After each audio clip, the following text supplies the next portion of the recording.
Quiero invitarles a que continuemos en el estudio de Hebreos capítulo 11. Vamos a recapitular un poco y vamos a avanzar en la voluntad del Señor un poco más. Hebreos capítulo 11, vamos a leer los primeros 7 versículos. Dice así la palabra del Señor. Es pues la fe, la certeza de lo que se espera, la convicción de lo que no se ve, porque por ella alcanzaron buen testimonio los antiguos.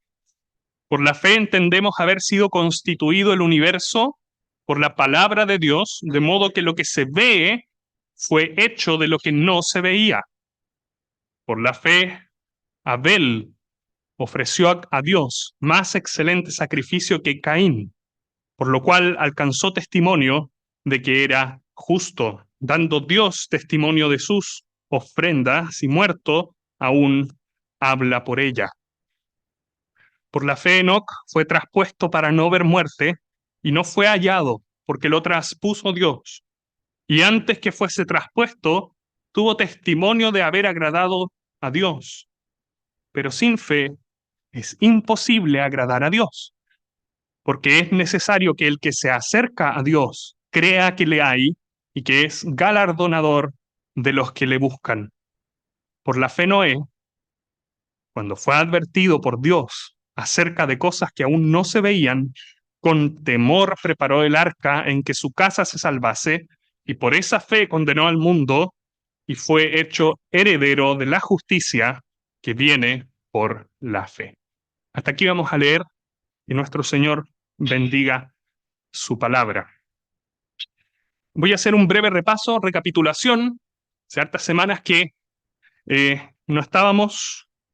La carta a los Hebreos, mini resumen en unos pocos segundos, va dirigida a creyentes judíos antes del año 70 de nuestra era.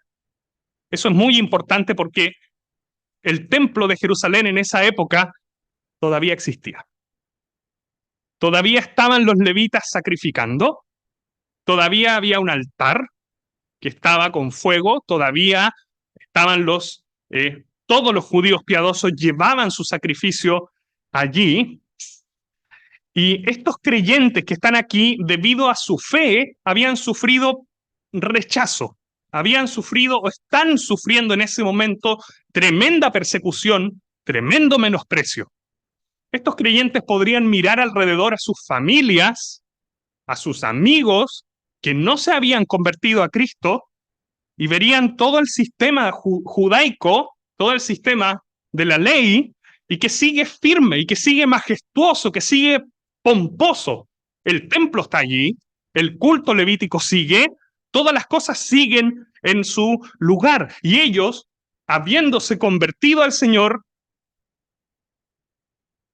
en vez de que las cosas comenzaran a mejorar, parece que todas las cosas están empezando a empeorar y van peor de mal en peor. Son rechazados. Y parece que lo antiguo, lo que ellos abandonaron, que era el judaísmo, parece que está más floreciente, más majestuoso, más espectacular, más glorioso que nunca. Estos creyentes están con una tremenda carga emocional y más encima está la idea, comienzan a tener estas ideas que todo ese sufrimiento, todas esas tribulaciones, esos estigmas que están viviendo, podrían simplemente detenerse si ellos dicen, ¿sabes qué? Mejor reniego del cristianismo, me vuelvo atrás. Para eso está la carta a los Hebreos, para mostrarle a estos hermanos que no pueden volver atrás, que Dios habló ya de manera definitiva en Cristo Jesús y que a pesar de que sus vidas terrenales parezcan, y ciertamente lo fueron, sus vidas terrenales no estén prosperando, Dios ya habló de forma definitiva. Dios ya dio el acceso pleno a su presencia. Y Dios ya abrió la eternidad de gloria para ellos. Esta carta va a tomar a estos hermanos y decirles, miren más allá, miren más arriba, miren incluso más allá de lo que esta vida pueda dar o quitar. Esa es la idea de esta carta, mirar lo eterno y por lo tanto jamás volver atrás. Jamás volver a eso que por glorioso, por majestuoso que pudiese verse, como era el gran templo de Salomón y el sumo sacerdote y los sacerdotes vestidos impecables y con toda su liturgia, simplemente era algo terrenal, algo pasajero, algo que era una figura, un modelo, como dice este libro, y que estaba pronto a desaparecer. Y el capítulo 11 de Hebreos, si se fijan los últimos versículos del capítulo 10 y después leen los primeros versículos del capítulo 12, o sea, saltarnos el 11, a buena primera parece como si lo pudiéramos sacar de aquí y no afecta el hilo conductor de la carta. Sin embargo, hay un rol fundamental en este capítulo 11. Ejemplifica todo lo expuesto en este libro. Todo lo que se expone en este libro acerca de Cristo, acerca de la perfecta obra de salvación de Cristo, sí puede ser alcanzado por medio de la fe. Y para eso está este listado de ejemplos aquí. No son hombres perfectos, no son personas perfectas, son personas que tuvieron fe y que por medio de esa fe alcanzaron buen testimonio delante de Dios. Y por lo tanto son ejemplos, porque para nosotros tenemos acceso a la misma fe. Todo creyente verdadero, todo creyente verdaderamente salvado ha manifestado exactamente la misma fe. Una fe que persevera, una fe que salva. Versículo 1, lo vimos si allá unas cuantas reuniones, son los alcances prácticos de la fe. Es pues la fe la certeza de lo que se espera. Es la sustancia real, lo sustancial, lo sólido, lo que se puede confiar en medio de cosas que aún no se han recibido. Y pensemos de nuevo en estos creyentes. Ellos tal vez pensaban, no sé si alguien tal vez en esa época pensó que al convertirse a Cristo iba a recibir mayores bendiciones terrenales. Este primer versículo ya le dice que la fe es la certeza de que va a recibir cosas aunque no las ha visto todavía. Y la fe es la convicción de lo que no se ve, es la prueba objetiva, ciertísima, de aquellas cosas que no pueden ser probadas por el método científico o por ningún tipo de sentido humano. Esa es la idea, la convicción de lo que no se ve. Dios merece ser creído. Eso nos dice este pasaje. La fe no es algo en lo que nos podamos jactar. Nadie puede jactarse de, oh, cuánta fe tiene esta persona, cuánta fe tengo yo, cuánta fe tienes tú. La fe no es eso. De hecho, la fe no es obras. La fe no es una obra más, como que tú pudieses hacerla. La fe se centra en Dios. Dios es el centro. Dios es confiable. Dios merece ser creído. Y por medio de la fe le creemos a Dios, a pesar de lo que somos. Por medio de la fe le creemos a Dios. Nos aferramos a su palabra, nos aferramos a sus promesas, porque tiene grande galardón. Versículo 2, por ella alcanzaron buen testimonio los antiguos. Este es el objetivo de la fe verdadera. El objetivo de la fe verdadera no es para hacer mi vida mejor aquí y ahora. La fe bíblica no es para mejorar la vida con un alcance terrenal solamente. Esa no es la fe que está aquí. Y lo vamos a ver en algunos ejemplos que ya vamos a comenzar a ver el día de hoy. La fe verdadera, la fe que se está hablando aquí, la fe que te salvó, hermana, hermano, y la fe que tú ejerces en Dios día a día, es una fe que va más allá de este mundo. Y el objetivo de ella no es que tú te vuelvas rico y poderoso, millonario, etc. El objetivo, dice el versículo 2, es alcanzar buen testimonio. Que Dios te vea y que diga sí. Dios dice sí. Dios aprueba la vida. Dios se agrada de aquella fe y de aquella persona. Y también menciona la lista que va a venir a continuación. Por ella alcanzaron buen testimonio los antiguos. ¿Quiénes antiguos? Los ejemplos antiguos que están, por ejemplo, aquí, en el resto del capítulo. Esa es un poco la idea. Cito a un comentarista que dice, lo pone de una manera preciosa. Dice, hubo muchos hombres y mujeres que no tenían nada más que las promesas de Dios sobre las cuales descansar, sin ninguna evidencia visible de que estas promesas tuvieran cumplimiento alguna vez. Sin embargo, estas promesas significaban tanto para ellos que regularon el curso entero de sus vidas a la luz de ellas. Esos son los ejemplos que están aquí. Y vimos algunas características a priori de ellos. Todos tuvieron fe genuina, todos por medio de esa fe agradaron a Dios, su fe apuntó a agradar a Dios, pero todos ellos no recibieron lo prometido en esta lista. De hecho, por eso hay algunas omisiones notables aquí. Va en una especie de pseudo orden cronológico, pero hay ciertas omisiones notables que sí recibieron lo prometido y quedaron fuera de este listado, porque nuevamente, este no es un listado de los que sí tienen fe versus los otros que no tienen fe, hay muchísimos otros. Este es un listado de algunos ejemplos del Antiguo Testamento de creyentes que se mantuvieron firmes en Dios a pesar de no haber recibido lo prometido, y eso lo dice al principio y lo dice al final del capítulo. No recibieron lo prometido. Pero además, todos ellos mostraron su fe por medio de sus obras. Las promesas de Dios les bastaron y esas promesas les hicieron ir manos a la obra, les hicieron entrar en acción,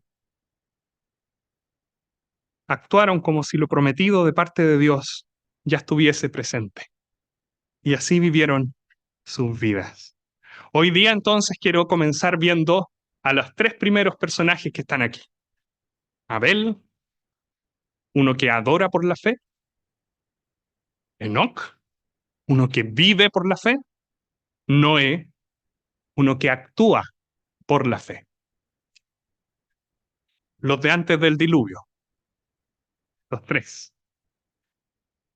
Hago mi salvedad, es tremendamente injusto para ellos mencionarlos con esos títulos porque es imposible adorar sin vivir o actuar por fe y viceversa. Todas las tres van en conjunto. Pero suena bonito, así que ayuda un poco a recordarlo. A mí por lo menos me ayuda bastante a recordarlo, así que por eso les puse de todas maneras ese título. Y quiero compartir eso, posteriormente unas conclusiones finales y cerraremos. Partamos entonces por Abel. Abel, uno que adora por la fe. Versículo 4.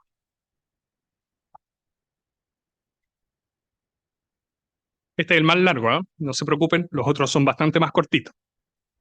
Por la fe Abel ofreció a Dios más excelente sacrificio que Caín, por lo cual alcanzó testimonio de que era justo, dando Dios testimonio de sus ofrendas, y muerto aún habla por ella. ¿Vamos a Génesis capítulo 4? Y dejemos el dedito ahí porque vamos a volver con cierta periodicidad para ver algunos elementos de aquí y contrastarlos con lo que dice el escritor a los Hebreos. Génesis 4, del 1 al 5, conoció Adán a su mujer Eva, la cual concibió y dio a luz a Caín, y dijo, por voluntad de Jehová he adquirido varón. Después dio a luz a su hermano Abel, y Abel fue pastor de ovejas, y Caín fue labrador de la tierra. Y aconteció andando el tiempo que Caín trajo del fruto de la tierra una ofrenda a Jehová, y Abel trajo también de los primogénitos de sus ovejas, de lo más gordo de ellas. Y miró Jehová con agrado a Abel y a su ofrenda, pero no miró con agrado a Caín y a la ofrenda suya. Y se ensañó Caín en gran manera y decayó su semblante. El resto se los dejo para que lo puedan continuar. y además que es tremendamente conocido, ¿cierto? Así es. Este es el relato de los primeros hombres. Este es un relato, y quiero mencionar eso, es sorprendentemente cercano a la caída, al momento de la caída de toda la humanidad en pecado. Y es relevante porque nos va a mostrar que aún desde ese principio la fe siempre fue el elemento que Dios buscó en el hombre. Creo que eso es tremendamente importante allí.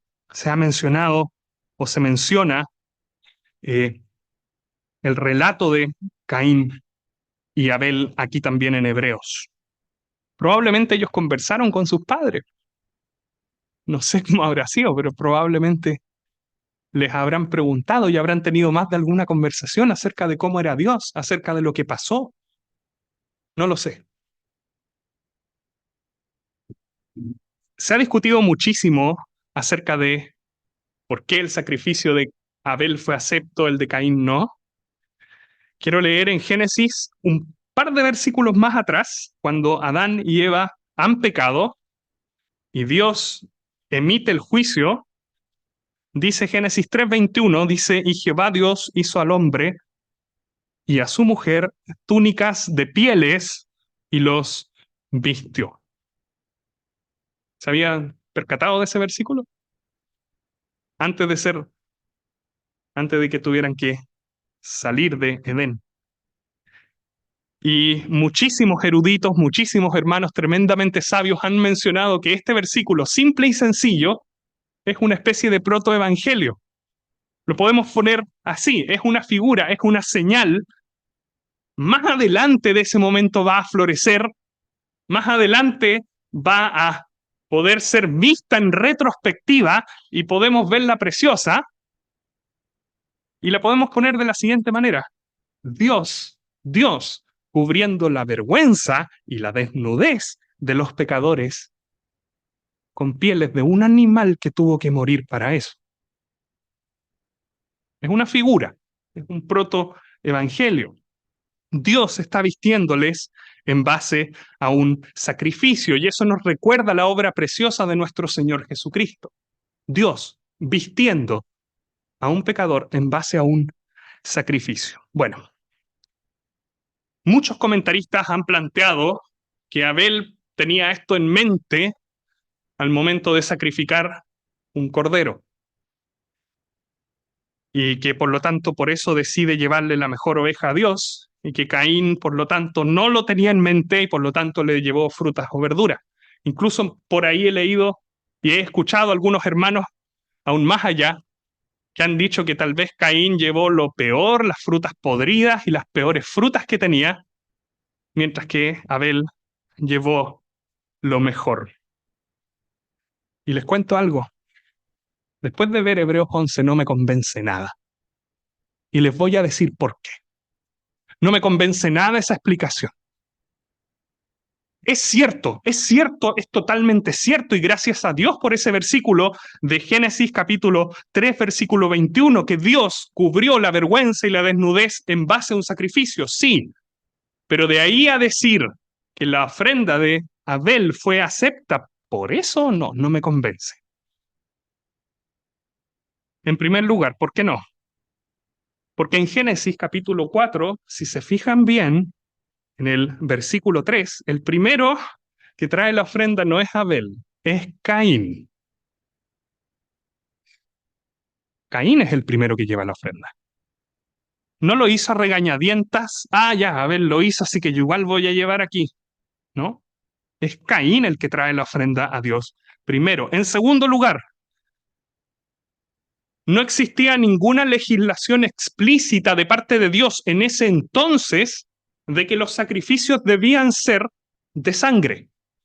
Después va a haber, pero en ese momento no existía nada, absolutamente nada. En tercer lugar, si ustedes van, y no lo vamos a leer, pero en Levítico capítulo 2, tiempo, muchos años después de Caín y Abel, resulta que sí había ofrendas que eran vegetales.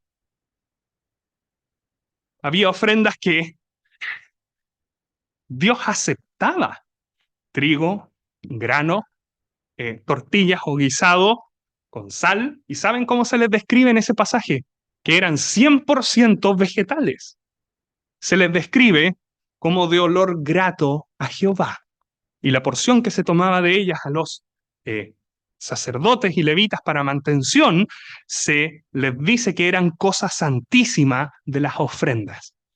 Después de ese pasaje, yo no puedo ir y catalogar la ofrenda de Caín per se, por ser vegetal, como que estaba mal. No es esa la razón. No es el contenido de la ofrenda lo que hace la diferencia. ¿Saben cuál es la diferencia? ¿Por qué Abel ofreció a Dios más excelente sacrificio que Caín? Con esa frase se los dije todo. ¿Por qué? 3 palabras, las leímos. Por la fe. Eso dice Hebreo. Fue la fe lo que hizo la diferencia entre Caín y Abel. Es mucho más fácil de lo que puede parecer, pero mucho más profundo también. Veamos algunas cosas de Caín. ¿Saben lo que se nos dice de Caín en la Escritura? Génesis capítulo 4, versículo 7, un poquitito más adelante, cuando Dios le encara por lo que ha hecho, le dice, si bien hicieres, ¿no serás enaltecido? Dios le dice eso. ¿Saben lo que significa eso? Que Caín no hacía lo bueno. Dios le llama al arrepentimiento. Dios le guía al arrepentimiento y le dice, si bien hicieres, ¿no serás enaltecido? Caín no hace lo bueno. Después en Primera de Juan, en el Nuevo Testamento, se menciona lo siguiente en Primera de Juan 3:12, porque este es el mensaje que habéis oído desde el principio, que nos amemos unos a otros, no como Caín, que era del maligno y mató a su hermano. ¿Y por qué causa le mató? Porque sus obras eran malas y las de su hermano justas. Ni siquiera de Adán y Eva se dice que eran del maligno, se dice que fueron engañados por el maligno, pero ser del maligno ya es harina de otro costal. Es algo más. Caín era alguien perverso. Caín era alguien que no tenía fe, que veía a Dios, que escuchaba el testimonio de Dios y que decidía no creerlo. Judas, el versículo 11 de Judas, describe a los falsos maestros como a unos que han seguido el camino de Caín, haciendo referencia a la codicia, a la maldad, al odio hacia Dios, mientras que por otro lado tenemos a Abel. Nuestro Señor Jesucristo mismo, al acusar a escribas y a fariseos, les dice que algún día va a venir retribución por toda la sangre que han derramado, y dice, desde la sangre de Abel el justo. Fíjense en eso, el juez de toda la tierra, nuestro Señor Jesucristo, mira a Abel y le dice, él es justo. Él sí. El otro, Caín, es del maligno. Abel es justo. Aquí mismo en Hebreos se nos dice que Dios testifica, el versículo 4, Dios testifica, dando Dios testimonio de sus ofrendas. La NBI lo traduce de la siguiente manera. Por ella recibió testimonio de ser justo, pues Dios aceptó su ofrenda. Abel es temeroso de Dios. Abel le cree a Dios. Abel tiene fe en Dios. Tiene un corazón humilde ante Dios. Se apoya solo en la gracia de Dios y considera que Dios es digno de confianza. Caín no. Caín es del maligno. Caín es sin fe. Existe un principio rector en toda la Escritura y que dice lo siguiente. Les leo solamente un pasaje y voy a citar a mi hermano Gabriel, que estuvo en las reuniones pasadas, porque está lleno la Escritura, está lleno de este principio, pero dice así, Amós 5:22, ya que él estudió Amós. Dice Dios, y si me ofreciereis vuestros holocaustos y vuestras ofrendas, no los recibiré, ni miraré a las ofrendas de paz de vuestros animales engordados. Hay muchísimos otros pasajes que apuntan exactamente a la misma dirección. ¿Cuál es esa dirección?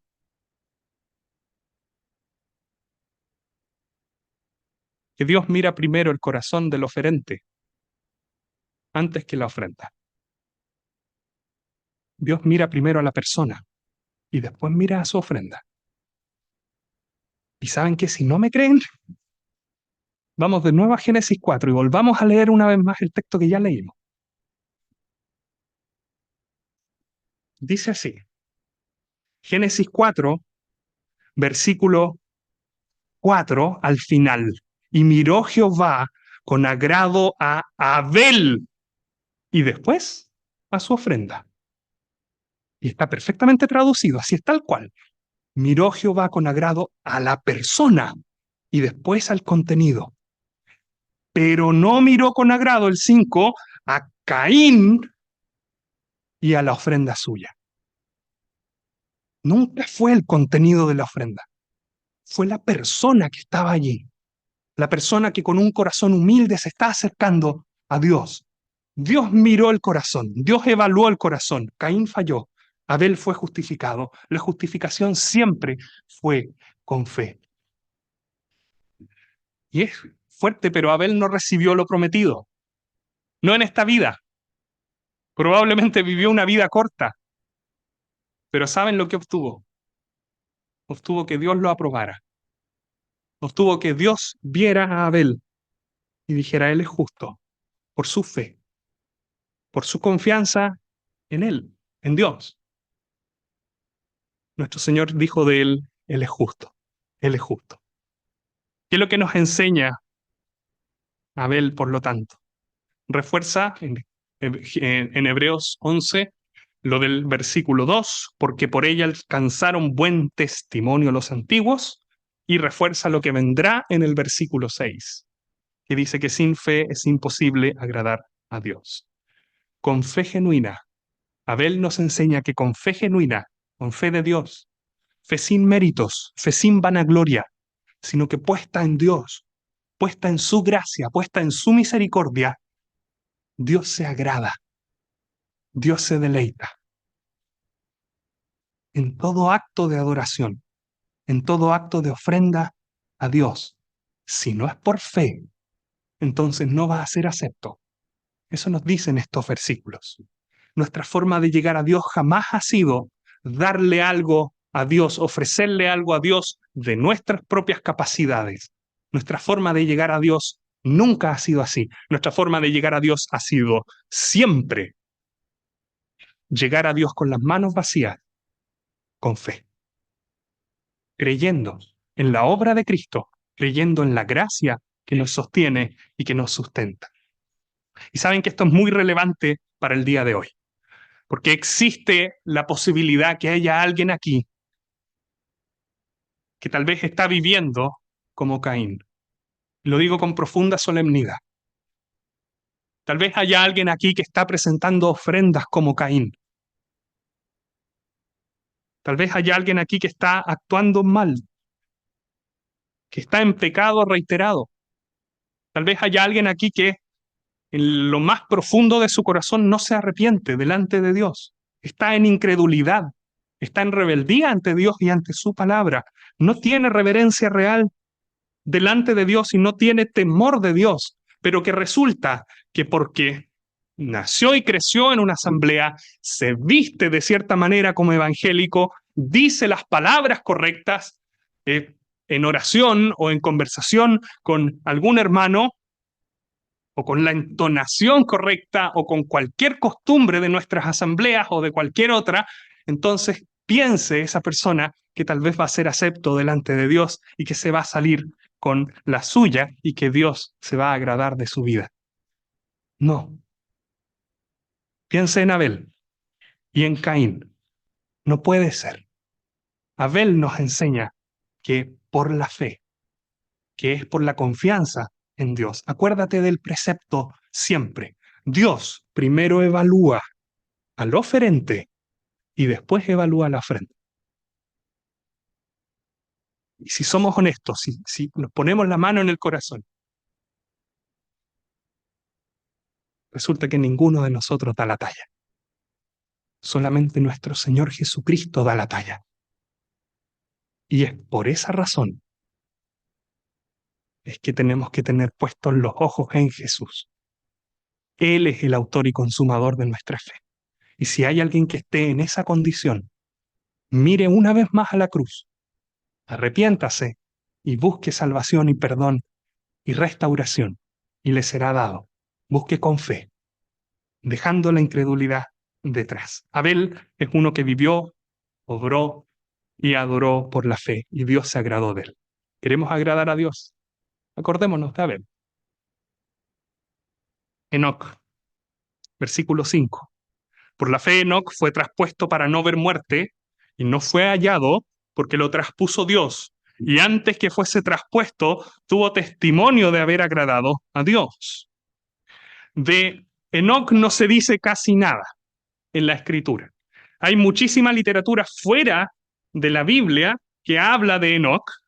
Yo no voy a meterme ahí, solo voy a ver lo que dice la Escritura. Se mencionan varias cosas. Génesis capítulo 5, unos pocos versículos, dice así la Escritura.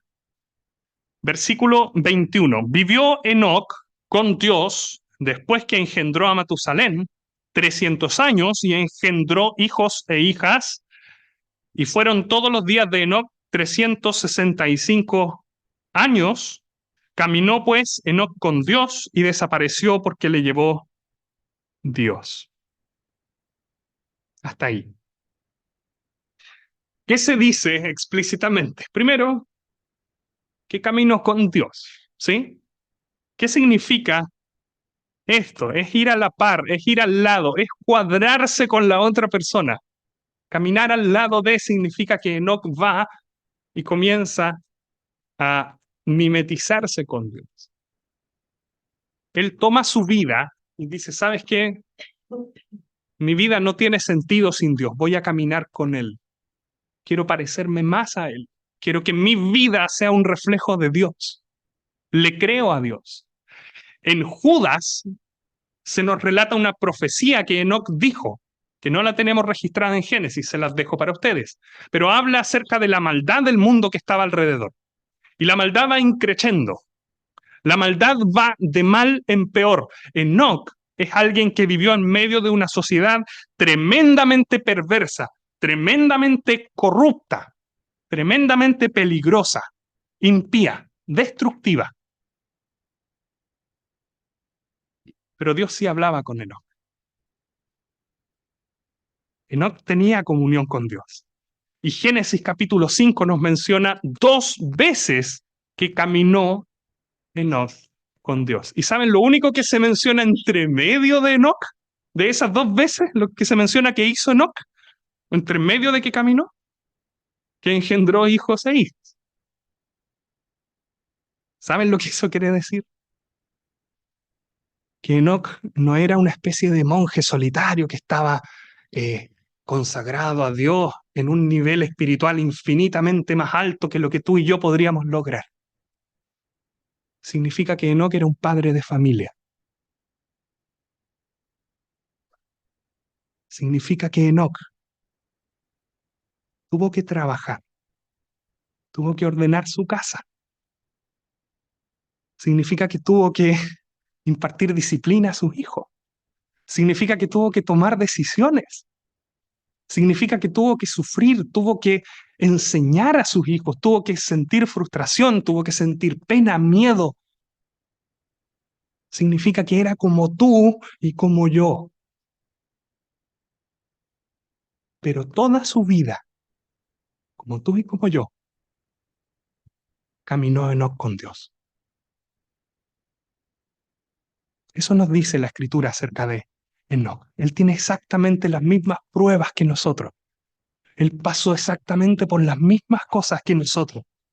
Pero él ejerció la misma fe que tú y yo, y la que se nos sigue exigiendo que ejerzamos en Dios. Por la fe, Enoc vivió una vida normal, justa y santa delante de Dios en medio de una sociedad tremendamente impía. Por la fe. Y Génesis no nos dice que fue considerado justo, lo infiere el escritor a los hebreos porque dice el pasaje que tuvo testimonio de haber agradado a Dios, y el testimonio de eso está en que Dios le traspuso, Dios lo llevó. Ese es el testimonio de Dios. No se dice nada más de él. Hay muchísima otra literatura. Mi sugerencia es tratarla con extremo cuidado y no vale la pena considerarla con profundidad, tal vez. ¿Qué nos enseña Enoc? Que aún en medio de una sociedad impía, malvada, tremendamente perversa, que rechaza completamente a Dios, por medio de la fe, incluso en lo pequeño, incluso en lo simple, podemos vivir una vida que agrade a Dios. Eso nos enseña Enoc. Podemos caminar con Dios. Podemos día a día acercarnos al trono de la gracia para encontrar gracia y agradar a Dios. Enoc, uno que vive por la fe. Versículo 7. Me salto el 6 a propósito, ¿ah? Déjenlo ahí, por favor, en una memoria. Me salto el 6. Noé. Por la fe Noé, cuando fue advertido por Dios acerca de cosas que aún no se veían, con temor preparó el arca en que su casa se salvase. Y por esa fe condenó al mundo y fue hecho heredero de la justicia que viene por la fe. El relato, dada la extensión del relato, que son 4 capítulos completos por lo menos, no lo vamos a leer, ¿ya? Pero nuevamente voy a asumir que es plenamente conocido el relato y solamente voy a enfocarme en algunos versículos. Génesis capítulo 6 al capítulo 9, ¿ya? Solo algunos. Algunas cosas que se dicen acá en Hebreos acerca de Noé, que fue advertido por Dios. Eso se nos dice. Si ya la cosa estaba mal con, con Enoc, con Noé ya había llegado a un límite. Dios entonces va a juzgar al mundo, juzga al mundo, y todos conocemos bastante bien la historia. Dios pone un límite a la maldad, pero Dios establece un pacto con Noé y le encarga algo insólito, un arca, un barco. ¿Quién lo habría pensado? En una sociedad en la cual no había llovido, te encargan construir un barco gigante. ¡Wow!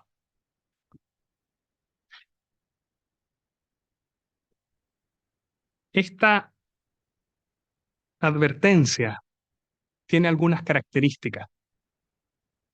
Quiero mencionar algunas cosas de cómo Noé recibió esto de parte de Dios. En primer lugar, la advertencia es de Dios. Y Noé entendió que escuchar esa advertencia o no escuchar esa advertencia implicaba obedecer o rechazar al Dios que está dando esa advertencia. Y eso es tremendamente importante. Noé es una persona de fe, Noé es una persona que le cree a Dios. Noé entiende la gravedad de lo que Dios le está diciendo. Noé entiende la solemnidad con la que se está enfrentando allí. Tiene la oportunidad de creerle al Dios Todopoderoso y actuar en fe, o tiene la oportunidad de hacer oídos sordos y continuar como sus vecinos, como sus familiares, como todos los demás. Él tiene la oportunidad y él considera a Dios. Esta advertencia, y miren, síganme la lógica ya, la advertencia implica fe. ¿Por qué implica fe esta advertencia? Esta advertencia implica fe porque no había habido jamás una catástrofe ni siquiera parecida a esa. Noé jamás había visto algo así como el diluvio. Ni siquiera tenía evidencia alguna que eso pudiese ser posible. Era absolutamente impensado, era insólito, era contraintuitivo. Por lo tanto, obedecer a lo que Dios le estaba diciendo implicaba fe. Él tenía que creer sin ver. Él tenía que creerle a Dios o no creerlo, y él le creyó. La advertencia implicaba fe, pero esa fe ahora implica otra cosa. Implicaba acción. Implicaba poner manos a la obra. El que Noé le creyera a Dios se reflejó en lo que Noé hizo. Noé tuvo que tomar un hacha, tuvo que tomar una sierra, tuvo que averiguar, tuvo que investigar, tuvo que diseñar, tuvo que pensar. Dios le dio las medidas, Dios le dio las cosas, pero hay que hacerlo. Hay que ir y cortar madera. Hay que asesorarse. Y Noé lo hizo. Noé no dijo simplemente, ya, sí, yo le creo a Dios y todo, pero es que no sé cómo. No. Noé tuvo que moverse por la fe. La advertencia implicaba fe, pero esa fe implicaba acción. Lo pongo en palabras del versículo 1 de aquí de Hebreos 11. Noé tuvo la convicción de lo que no se ve. Lo pongo en palabras de Génesis 6:22, que es uno de los versículos que hablan de Noé. Lo hizo así, Noé hizo conforme a todo lo que Dios le mandó. ¿Y sabe qué? Esa fe implica otra cosa también. La fe en acción de Noé.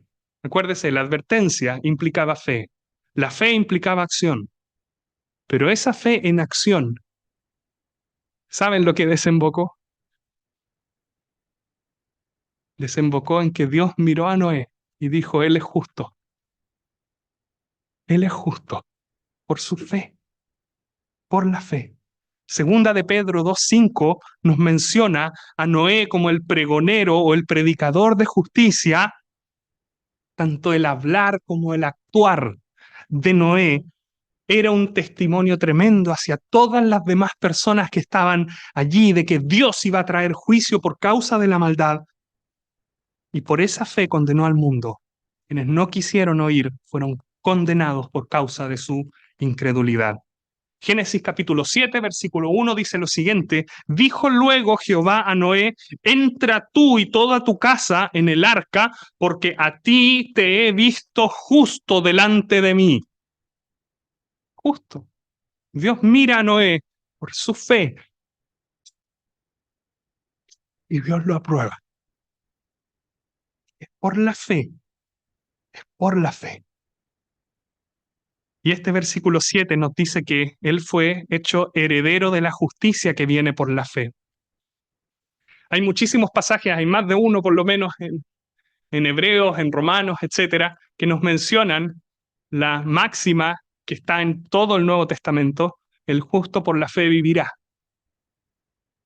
Bueno, no es un testimonio literal de eso. Noé vivió por su fe y todos los demás murieron por su falta de fe. Noé nos recuerda eso. ¿Qué es lo que nos enseña entonces Noé? Que no importa la opresión, que no importa la burla, que no importa el desprecio que nuestro círculo más cercano incluso puede atraer sobre nosotros, Dios es confiable. Dios merece ser creído, Dios cumple lo que ha prometido y nuestro deber es creerlo y que nuestras vidas actúen a la par de lo que nosotros profesamos creer. Eso nos enseña Noé. Así como Noé, como dice este pasaje en la NBI, con temor reverente preparó pacientemente día a día el arca donde salvarse, así nosotros también, con temor reverente delante de Dios, debemos actuar día a día por fe. Nuestro Señor promete. Nosotros miramos sus promesas y las creemos. Vivimos por fe, actuamos por fe, como si esas promesas ya fuesen reales. Versículo 6, me lo salté. Es tremendamente fácil explicarlo después de haber visto todo lo que está allí, ¿no? Pero sin fe es imposible agradar a Dios. Este es un condicional. Sin fe no se puede agradar a Dios, porque es necesario que el que se acerca a Dios crea que le hay y que es galardonador de los que le buscan. Ahora es mucho más sencillo hablar de esto. Dios no puede ser comprado. No podemos darle nada a Dios que lo impresione. Sin fe no se le puede agradar. La fe, el reconocer que no hay en nosotros nada y que Él es el que merece ser creído, eso es lo que le agrada. El corazón humilde, el corazón que tiembla ante Él. Pero saben que este condicional no es solo en forma negativa, y estos tres ejemplos ya lo demostraron. Sin fe es imposible agradar a Dios, pero con fe, con la fe genuina, con la fe de Dios, se agrada a Dios. Abel, Enoc y Noé agradaron a Dios. No lo hicieron por sus buenas obras, ninguno de ellos. Lo hicieron por su fe. Abel no agradó a Dios por su ofrenda, Noé no agradó a Dios por su arca, lo hicieron por la fe. Pero sin embargo, la misma fe genuina fue la que les movió a presentar una ofrenda con el corazón limpio, a presentar un arca tal como Dios le mandó. Esa misma fe genuina que salva, esa misma fe genuina que agrada a Dios, es también la fe que se traduce a acciones concretas en nuestro día a día. Salvos no por obras, pero sí, como dice Efesios, creados en Cristo Jesús para buenas obras. Esta es la fe que nos lleva día a día a permanecer en dependencia del Señor, de su gracia que nos sostiene y de su gracia que nos da la victoria. Es la fe que nos permite agradar a Dios. Conclusión final. Quiero hacer una reflexión ahora que hemos visto estos tres personajes. Pensemos por un minuto, por favor, en los tres en su conjunto. Los tres tuvieron fe. Los tres agradaron a Dios. Pero tuvieron finales dispares. Uno de ellos, por la fe, salvó su vida. Otro, por la fe, fue traspuesto de su vida. Pero otro, por la misma fe, tuvo que pagar con su vida. Ninguno de los dos tuvo una fe distinta, o de los tres, perdón, tuvo una fe distinta. Los tres tuvieron exactamente la misma fe. Una fe que agrada a Dios, la fe que confía en las promesas de Dios. No recibieron lo prometido. Alguien se va a levantar, yo no puedo ser, y decir que Abel no tuvo fe porque murió joven. No, no podemos. Pero los tres tenían la misma fe que agrada a Dios, la que hizo que Dios les considerase justos. Y la fe de ellos era una fe que, sin importar las consecuencias que había en esta vida, miraron aún más allá de lo que esta vida puede dar o que puede quitar. No importaba el final, el final no era lo relevante. Uno de ellos salvó su vida, el otro perdió su vida, por así decirlo, y el tercero tuvo que pagar con su vida. No importaba.